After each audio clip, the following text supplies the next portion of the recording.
At dito na nga, may nangyari kay Lime. Papauwi ako galing trabaho.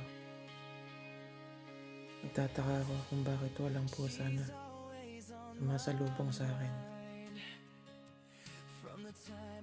At pagdating ko ng bahay, nakatahimik lang siya sa isang gilid.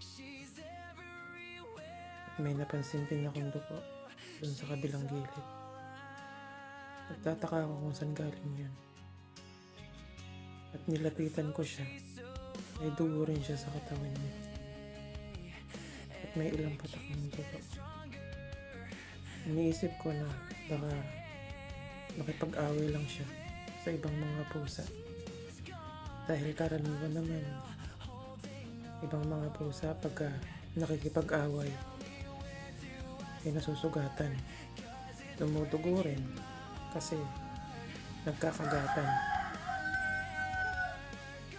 Pero yung kanya kakaiba. Ang lakas ng dugo na parang ayaw tumitil. Na parang bang mauubusan siya ng dugo. At binuksan ko nga ito. Nakita ko. Ang laki. Sugat eh. Ang pagkakaalam ko, tinaga ito. Ang lakas ng pagkakataga. Parang ang talim ng kutsilyo or anumang bagay na ginamit sa kanya. Ang hina ako. Ramdam ko yung sakit. Parang ako yung tinaga. Hindi ko maisip kung bakit nagawa sa kanya to. Pero alam ko, tao ang gumawa sa kanya na. Hindi niya. At sinilip ko. Pati buto. Bitaw na yung utak niya.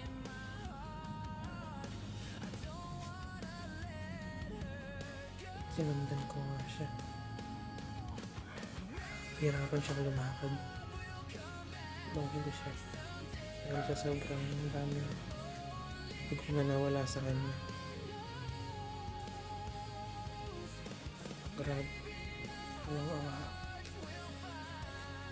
Nangihina ako habang nakikita siya. Tinatanong ko siya kung okay ka lang ba? Lime.